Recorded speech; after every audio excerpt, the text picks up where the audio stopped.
What's up mga kamani magnet? Naririto na naman tayo para sa isang pangpaswerteng hatid. Ang nakikita nyo sa iyong harapan ay walang iba kundi ang tinatawag nating piyaw o Black Obsidian. Magtatanong kung saan natin makukuha ang mga pinapakita ko sa inyo. Abay, puntahan nyo lang ang pangpaswerte 888 o kaya naman i-dial nyo yan. At iyak ko sa inyo ang lahat ng nanaisin nyo. Ano man yan ay makikita nyo lalo na dito sa Madam Cecil na page.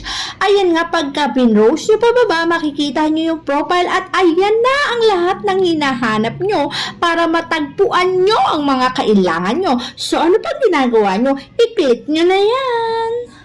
Alam mo bang sa darating na 2024 ay napakaswerte ng bracelet na to o lucky charm na maituturing sapagkat merong tong Piyaw Dragon kung saan ang 2024 ay Year of the Dragon.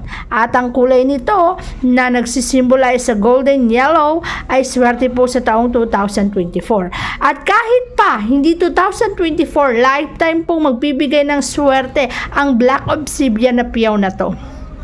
Lahat po ng mga nais natin, basta tatapikin lamang natin at iingatan natin ang Black Obsidian na to ay magbibigay sa atin ng kaswertihan. Ngunit may mga bagay tayong dapat na ginagawa at hindi dapat na ginagawa. Ibig sabihin, meron po tayong do's and don't pagdating sa Black Obsidian. Una, wag natin tong ipapahawak sa kahit kanino. Kung ikaw ang master niya, ikaw lamang magsusuot at hindi dapat pasalin-salin. Ibig sabihin, kung ikaw ang may-ari, ikaw lamang ang nagsusuot at wala nang iba. Hindi mo dapat ito pinapahiram. Higit sa lahat, hindi mo dapat ito pinapatong kung saan-saan, lalo na kung may negative energy doon. Kasi mababawasan po ang kaswertehan niya. Ngunit kapag malakas ang puwersa ng Black Obsidian, magbibigay din ito ng malakas na puwersa ng kaswertehan. Mainam po to sa 2024 dahil ang dragon ay maglilikha ng kaswertihan. Kapag po suot natin ang Black Obsidian o tinatawag na piyaw, ay mga transaksyon natin ginagawa ay una ay pwedeng maging successful.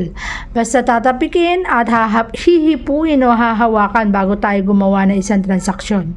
Plus, huwag niyo po itong babasain. Ang pagbasa ng piyaw ay maaaring makabawas sa kaswertihan. Saan po ba nasiswerte o maayon ang swerte ng piyaw? Una, swerte po to sa mga may negosyo. Kung ikaw ay may negosyo, maaari mo tong suot tuwing pupunta ka sa business mo, o di naman kaya kung ikaw ay nag-online business, wag mo na tong huhubarin.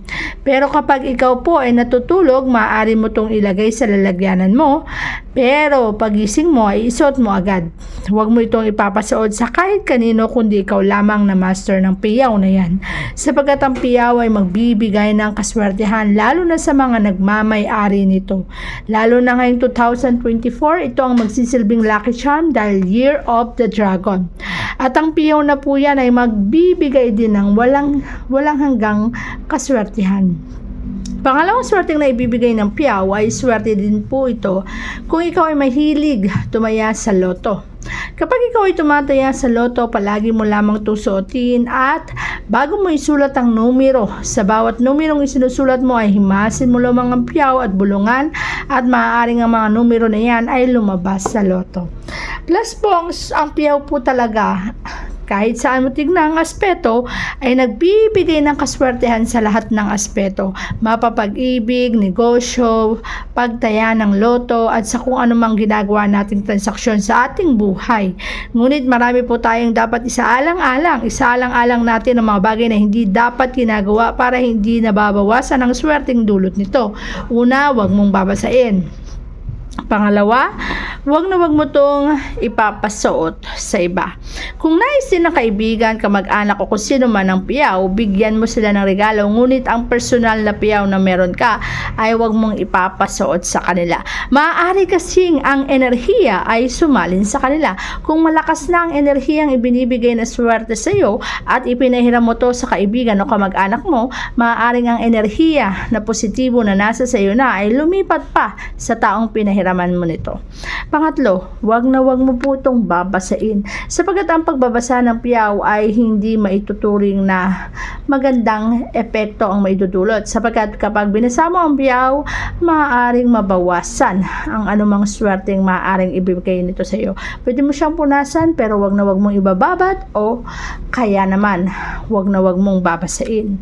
At syempre, mahalaga din na iniingatan natin ang mismong lalagyanan ng piyaw.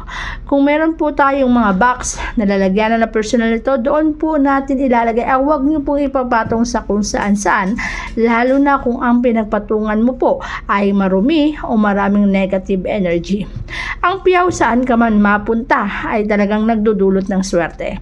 Maaari mo siyang isuot sa kaliwang kamay, at kapag napansin mong bigla itong naputol, ibig sabihin ang piyaw na yan ang nagprotekta sa iyo, kasi ang piyaw ay isa ring bagay na magbibigay ng proteksyon.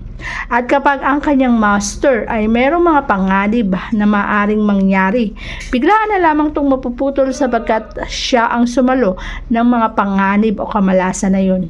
Kaya kung maputol man biglaan ang piyaw na yan, ay magpasalamat ka, dahil ibig sabihin lamang nito, ang kamalasan na dapat ikaw ang makaka-experience ay pinotektahan ka na ng piyaw, sinalo niya at tinanggal ang negative energy, kung saan yun ang naging resulta bakit siya naputol.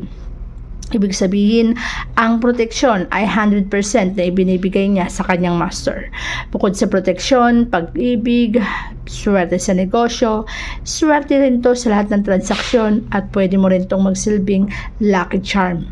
Saan ka man pumunta, kapag daladala mo ang piyaw na yan, ay siswertehin ka. Pwede mo rin itong ilagay sa cabinet, ngunit ingatan mo ang paglalagyan mo to. Huwag mo siyang hahayaan na nadadaganan ng mga bagay na mabibigat. Mas mainam na nasa ibabaw lamang, kung saan walang nakadagan dito. Kung ang piyaw ay personal mong pag-aari at hinayaan mong dagandagan ng mabibigat, para mo na rin binigay ang pasakit sa buhay mo.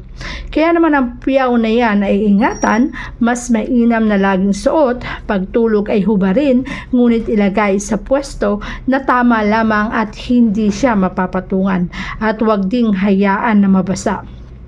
Kapag ang piyaw na yan ay dinasalan o hinilingan o pinulungan mo ng iyong kahilingan, magugulat ka na lamang ang kahilingan na yan ay unti-unting nangyayari sa iyong buhay. Kaya naman kapag ikaw ay may piyaw, kahit anong transaksyon ginagawa mo, magugulat ka dahil ikaw ay nagiging successful. Ngunit palagi ko pa rin sinasabi na ang mga lucky charm na to ay dagdag swerte sa ating buhay. Ngunit kailangan pa rin nating lakipan ng pagsusumikap, pagtsatsaga at pagkakaroon ng pagsusumikap sa buhay para maging doble siksik-liglig at nag-uumapaw ang blessing sa ating buhay. Pero kapag sinamahan mo ng lucky charm na piyaw, lalo na ngayong 2024, ang lahat ng aspeto sa iyong buhay ay tama, swerte, siksik-liglig at nag-uumapaw. Kaya ingatan ang piyaw na yan. Kung meron kang pag-aari, pwede mo rin tong irigalo sa kung sino mang mahal mo sa buhay, upang hindi lang naman ikaw ang swertihin, kundi pati na rin ang mga taong mahalaga sa iyong buhay. Para siksik-liglig din ang nag-uumapaw ang swerteng mapapa sa kanyang buhay.